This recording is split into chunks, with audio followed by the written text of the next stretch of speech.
Commençons par le Phénix 3B. Il équipe les moteurs V6 ZPJ.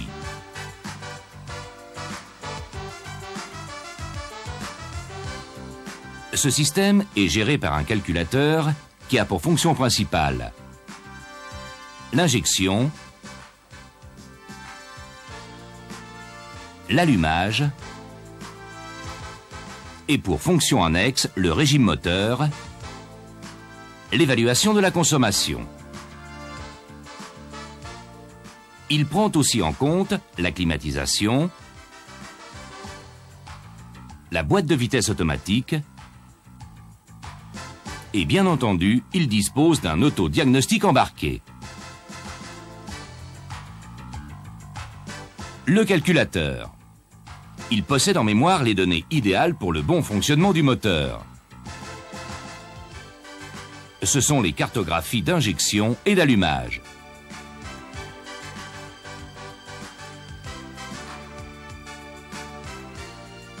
À partir de deux informations principales, l'une venant du capteur de pression de tubulure d'admission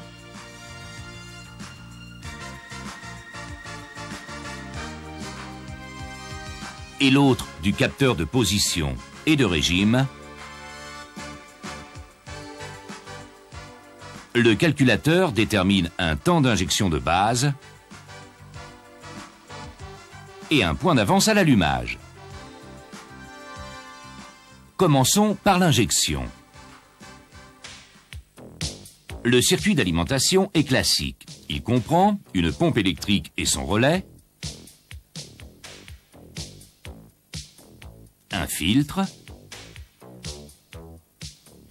un amortisseur de pulsation,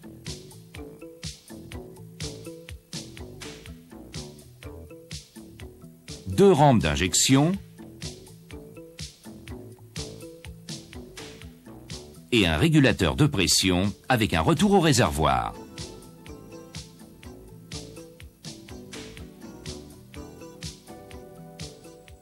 Le temps d'injection de base, déterminé par le calculateur, est modulé grâce aux informations fournies par différents capteurs. La thermistance d'eau,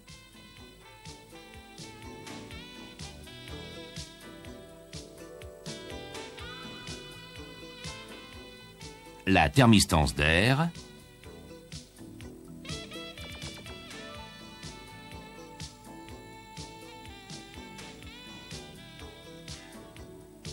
le potentiomètre de papillon, accélération, pleine charge, décélération,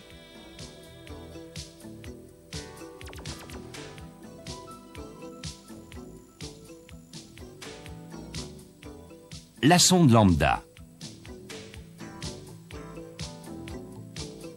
Elle est remplacée, sur les moteurs non dépollués, par un potentiomètre de réglage de richesse.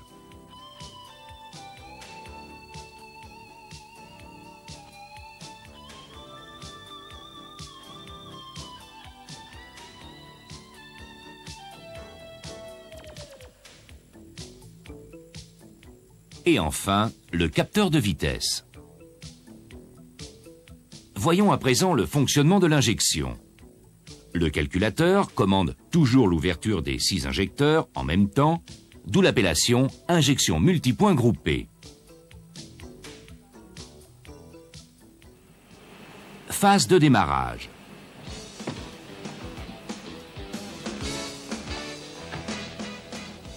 Dès que le conducteur actionne le démarreur, l'injection a lieu tous les tiers de tour.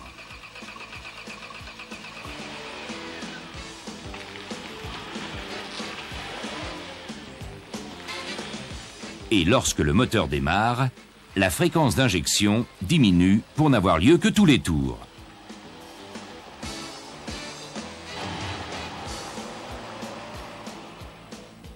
Ensuite, le temps d'injection diminue progressivement en fonction de l'élévation de la température d'eau et de l'air du moteur. En même temps, le calculateur pilote le réchauffage interne de la sonde lambda afin qu'elle soit opérationnelle au bout de 30 secondes. Phase d'accélération.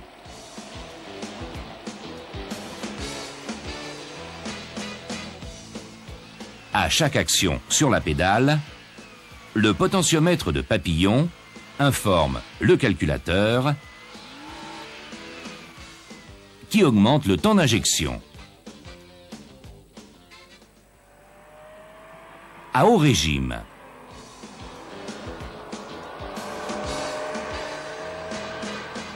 l'injection est coupée au-dessus de 6400 tours minute. Phase de décélération.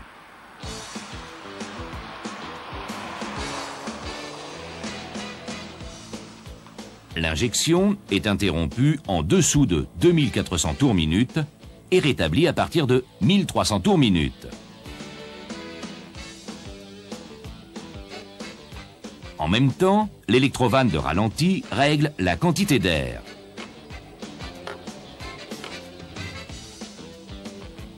De plus, le capteur de vitesse, relayé par son boîtier interface, fournit au calculateur deux informations. Véhicule roulant à une vitesse supérieure à 2 km/h ou véhicule arrêté de façon à mieux gérer le ralenti en fin de décélération. L'allumage. Le point d'avance à l'allumage est déterminé à partir de la cartographie en mémoire. En plus des capteurs communs à l'injection, le moteur est équipé de deux capteurs de cliquetis, un par rangée de cylindres.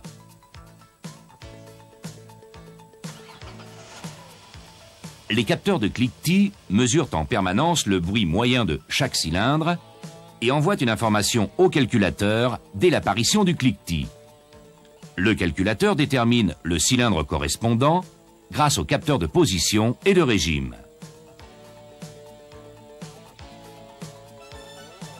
À l'apparition du cliquetis, le calculateur dispose de deux solutions de correction en fonction des conditions d'utilisation. En accélération, une correction rapide de moins 5 degrés est appliquée avec un retour rapide à l'avance nominale, degré par degré, à chaque allumage.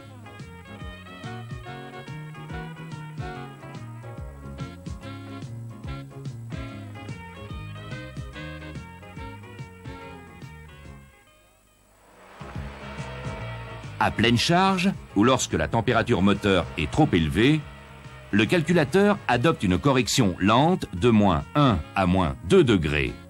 Le retour à l'avance cartographique se fait lorsqu'il n'y a plus de cliquetis détectés au bout de plusieurs secondes. Il en est de même lorsque le véhicule est en vitesse stabilisée.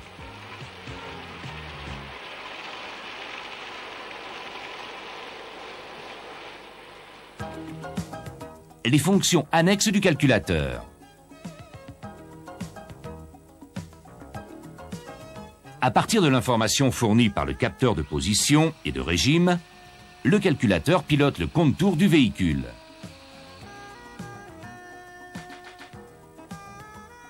L'addition des temps d'injection correspond à un volume de carburant. Cette donnée est exploitée par la jauge à essence numérique et par l'ordinateur de bord. Sur les véhicules à boîte de vitesse automatique en position D ou R, le calculateur corrige le ralenti pour compenser le couple résistant induit par le convertisseur. Il en est de même lors de la mise en action du compresseur de conditionnement d'air.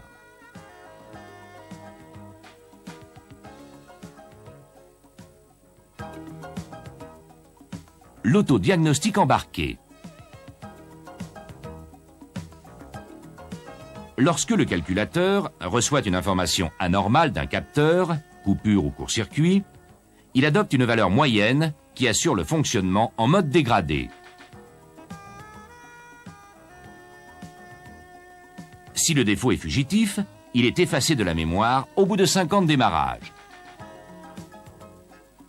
Si le défaut est mineur, il est mémorisé. Et si le défaut est majeur, il est également mémorisé et le calculateur déclenche l'allumage du voyant au tableau de bord.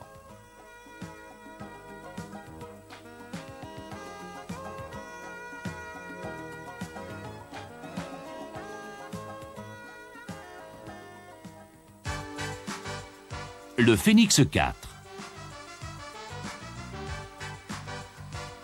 Ce dispositif équipe les moteurs V6 à 4 soupapes par cylindre, ZPJ4.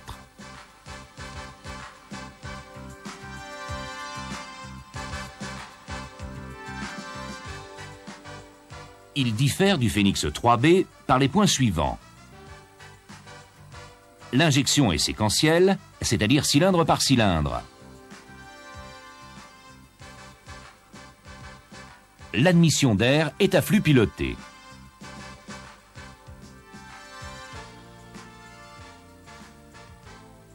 Le Phénix 4 n'existe qu'en version dépolluée et le dispositif d'échappement comporte 2 catalyseurs, plus un précatalyseur d'amorçage et 2 sondes lambda.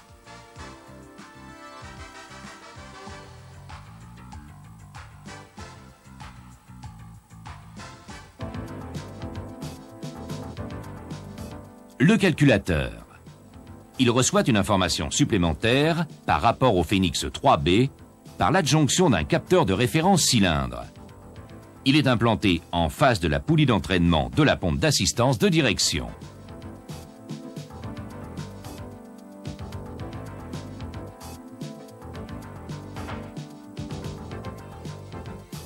Il détecte le passage d'un repère de référence correspondant au cylindre numéro 2.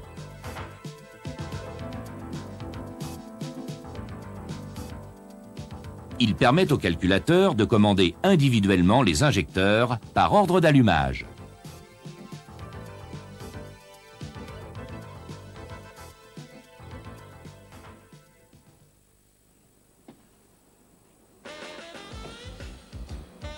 Au démarrage, l'injection est identique au Phénix 3B, c'est-à-dire simultanée tous les tiers de tour et tous les tours lorsque le moteur démarre.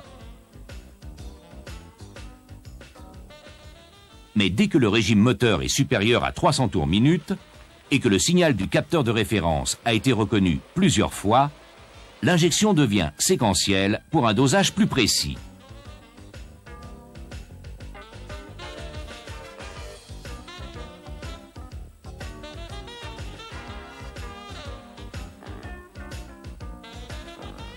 Les injecteurs diffèrent par leur conception de ceux du Phénix 3B. Ils ne sont donc pas interchangeables. Autre particularité du Phénix 4, l'admission d'air à flux piloté.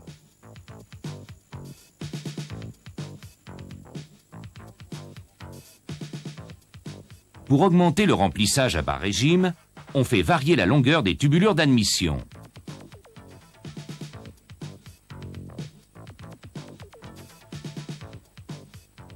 L'admission d'air se fait par 2 entrées.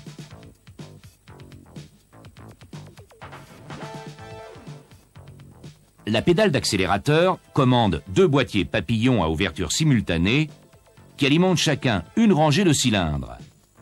Une liaison longue relie les 2 volumes.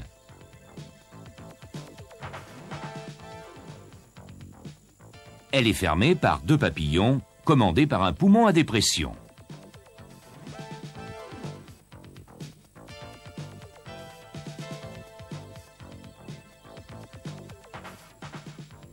Entre les 2 volumes se trouve une liaison interne courte, également fermée par un papillon, commandé par un 2e poumon à dépression.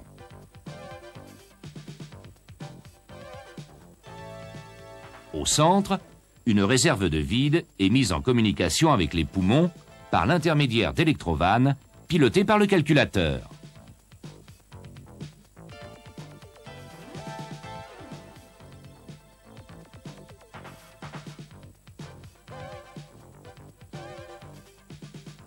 La commande des électrovannes dépend du régime et de la charge du moteur, qui sont fonction des conditions de roulage. La plupart du temps, les papillons de la liaison longue sont ouverts et celui de la liaison courte est fermé, sauf dans 2 cas. À bas régime et à forte charge, tous les papillons sont fermés, ce qui favorise le couple.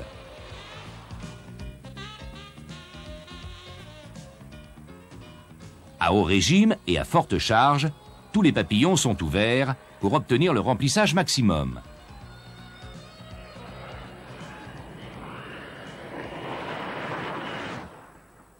Contrôle, intervention, réglage.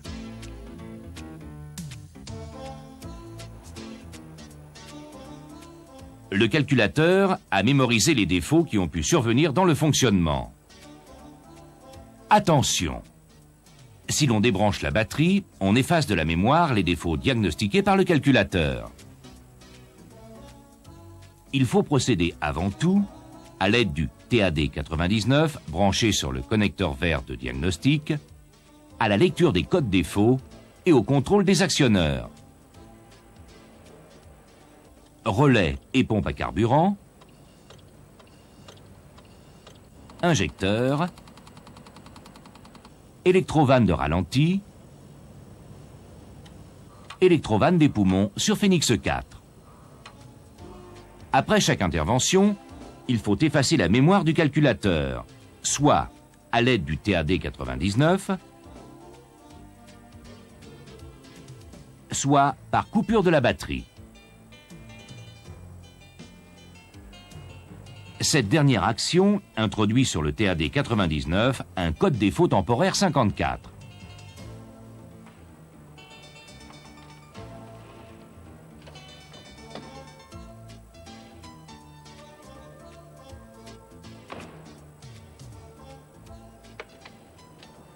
Il faut alors mettre le contact plusieurs fois pour réinitialiser l'autodiagnostic.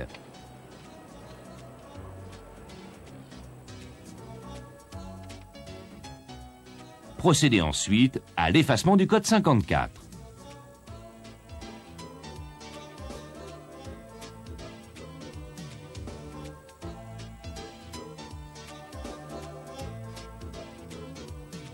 Dans tous les cas, relire les codes pour obtenir uniquement 12 et 11. Procédez à un essai routier. Contrôlez une dernière fois les codes défauts.